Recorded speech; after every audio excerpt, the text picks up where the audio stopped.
Welcome friends, today we will discuss one of the important topic which is in news and current affairs and quite interesting topic from exam point of view. So please watch video till the end. It's regarding empire in decline versus power on the rise. Which empire is a declining empire and which power is on the rise? We will discuss in today's class. First of all, why it is in news? Which is the empire, sir, you are talking about which is on decline phase, and which is the empire which is challenging its rise, and why is the clash for number one, and what will the impact of this clash on global order, and how India will react to all this? And then as usual we will discuss one mains and prelims questions.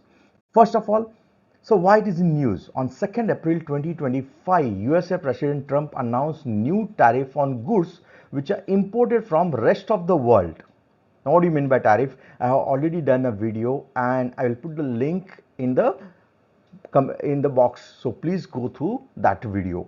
For example, suppose earlier the product price was 100 and if now 10% is tariff, so new price will be 110. That itself means goods will become more costlier in USA, and as per American President Trump, it's a liberation day for USA. So you can watch that entire video.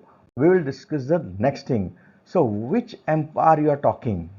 Now let us discuss the empire which I am talking. It's a current superpower, and current superpower is nothing but United States. Since 1945, for last more than 70 years, if someone is dominating the world, if someone is a de facto leader after World War II, it is no one other than USA. Then why I am saying that? It just check their largest nominal GDP. It is $27 trillion. No one close to it. Vast global military presence. I'm not talking about their military expenditure. I'm not talking just about military. I'm talking about their military presence. Means the way USA is having bases. There are more than 800 bases across the globe. No one is matching that capacity, and I don't think in near future also it's possible for anyone. Don't you think they dominate not only in finance but in technology also? So they are superpower, no doubt about it. Then comes the next question. So if they are already a superpower, then why we are supposed to discuss? They are number one, that's it. But they are superpower, but cracks are showing. Now what do you mean by cracks? Number one, they are, but there are cracks which are coming. Now there has to be reason behind those cracks. Yes, in United States itself there's a lot of economic inequality, there's a lot of political polarization we have seen, and it's declining influence in part of Asia, Africa, Latin America. I can give example. They have to get out of the Afghanistan, what they are doing in Ukraine, what they are doing in Middle East. The influence you have to accept is on a decline in certain part of the world, and the most important is then it's China's challenge that you have to accept. Then let us come to the rising power. And who is the rising power? It's China. See, China's rise isn't just rapid, it's not just rapid in numbers, it's strategic rise. Now, why you are calling it as a strategic rise? Because China want to become number one. At present, who is number one? USA. And who is number two? It is China. So China want to replace this. China want to change its global order, whereas US want to continue with the same global order. So can I simply say USA is a status quo power here, whereas China is a revisory power? And China is doing this by different ways. From last 20 years, if you see, from made in China, now China has gone to made by China. Regarding manufacturing, China is a global hub, you have to accept. Regarding export, China is number one in world. It's a tech innovator. It's the second largest economy after US. Indian economy is hardly 4 trillion. We are near to 4 trillion. China is 18 trillion. Now China not only leads in 5G infrastructure, but don't you think they dominate EV production also? Company like BYD, they are putting a great challenge to company like Tesla. They are racing ahead in AI, and their Belt and Road Initiative has influenced more than 100 countries across the globe. That itself means China is leading in a fast manner and in a strategic manner. Then comes the next, so then the issue is over. Then China will be number one. It's not that simple as it looks. Why? Because even China's rise is not without limits. Why? Because China's economy now slowing. It's not growing as it used to grow earlier. China's aging population. Earlier, its population itself was a big demographic dividend. Now, its aging population can be a liability also. And don't you think China is getting pushback from most of the West? So that definitely creates an issue for China, or at least they're challenging Chinese growth. Then comes the next. So this trade war or tariff war decide everything? No, not at all. This trade war is just a beginning. The real story is just started. It's just one of the battle which is going to be there between USA and China. War is for a longer period. Listen carefully. From tariff to take ban, US and China are locked in 21st century Cold War. So it's a new Cold War. You can say the first Cold War was between USA versus USSR, and this is a 21st century second Cold War. That is first one if you consider USA versus USSR. This is a new Cold War. No doubt we agree that this is not going to be fight on a nuclear weapon, but this is they are fighting on the basis of chips, semiconductors, AI, future green energy, and who is going to control the future of the world. That itself means this fight is about control. Who is going to control the entire world in future? And the fight is for that. The trade war or tariff war is just a beginning, it's not an end. Then comes the next question. So if the question is asked in the mains or interview regarding comparison, can we have a table? Yes, this table will help you a lot. Now in this, I have discussed the domain where US lead and what is the China's status. Let us discuss one by one. GDP wise, nominal GDP wise, US is still number one. It is 27 trillion and China is racing fast with 18 trillion, but still far ahead. US is far ahead. Regarding military spending, US spending is three times that of China. That means more than $700 billion. But here China is also building rapidly. In semiconductor, US is far ahead. China is totally dependent. So on this three issue, definitely US is having edge over China. But AI, US is having slight lead. For example, in ChatGPT, in Gemini, most of the AI from US.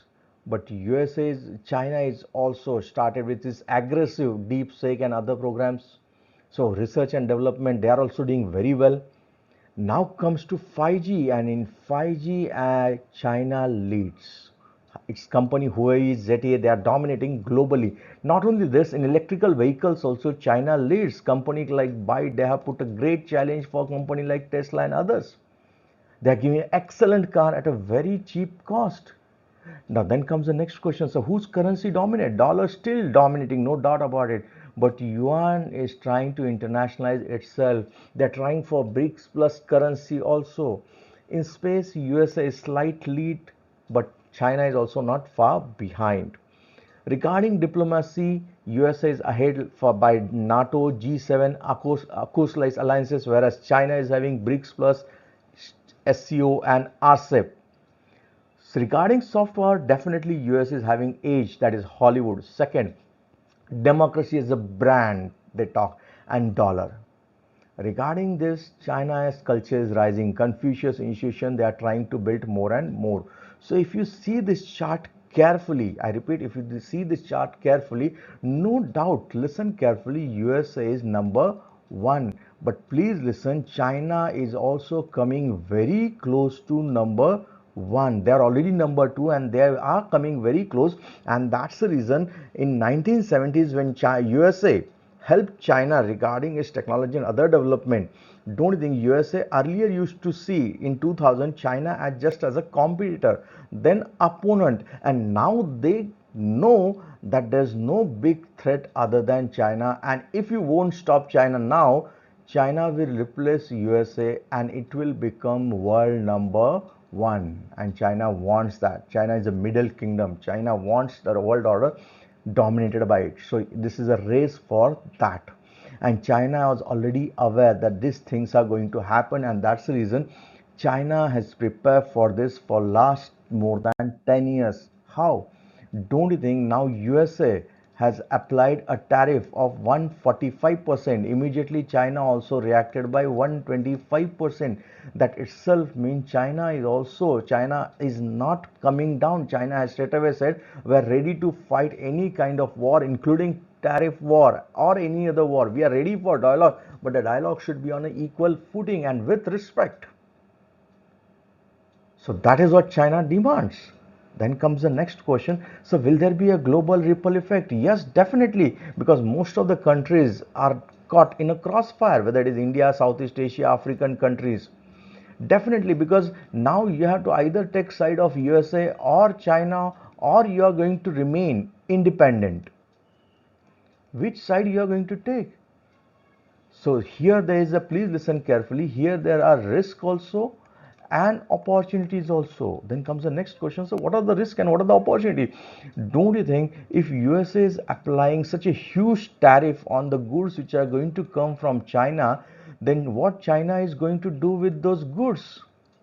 Because China's economy is mostly export dominating. So definitely these goods will always search other countries where they want to dump or sell their goods.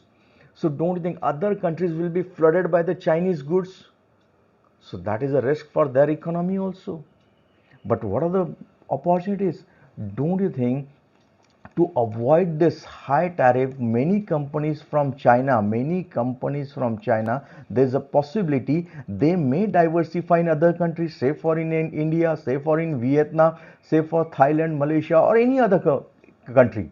So definitely these South Asian countries or Southeast Asian countries and African countries are definitely they're going to have certain benefits also, because global supply chains and shifts, there is a shift and alliances are going to reshape. Because USA has applied tariff on EU also, on China also. That's the reason EU and China are in talk now for a better relationship. China is talking with its arch rival Japan also. China is talking to have good relation with India also now. So don't you think new kind of alliances or there's a reshaping of the entire world order may takes place? Then comes the next question. So who will win the war? Who will win? Who is the winner? See, if you are talking superficially or if you are talking just about the GDP, there's a possibility China may rise. China may overtake. But this will be a very superficial answer, because this is not just about economy. Listen carefully. This is not about economy only. This is about military. This is about technology. This is about who is going to ultimate control the world, all world order. So this is about this. So this is not only about GDP, this is about innovation and alliances also.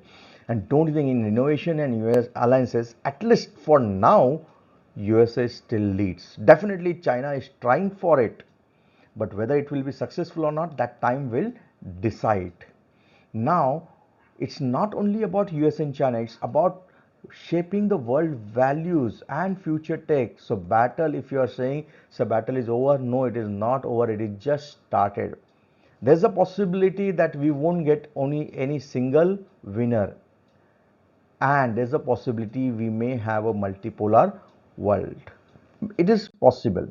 Not, that's the reason I said it is not just about two countries, it is about what kind of world we want to live in. For example, are you interested to live in a world where democracies lead, say for example it is USA or European countries, or you want someone like state capitalism who is doing very well like China, or you want something new only entirely? What do you think? What exactly will lead the 21st century? If you know the answer or if you can guess the answer, please write it in the comment box. Then comes the next question. If you have watched this video carefully, let us try to solve one question for the mains exam. The US-China rivalry is not just a bilateral. So first, here you are supposed to talk about US-China rivalry. It is not bilateral. Second, it's about leadership in 21st century. That means who will be the leader of 21st century. So you are supposed to discuss that, how one is number one, number two, that chart which I have shown comparison between USA and China. And then you are supposed to discuss India's strategic autonomy and role in multipolar world. Then you are supposed to discuss India's role. because India is going to play a very great role here. Why? Because India is already having good relation with USA. India is having good trade surplus with USA.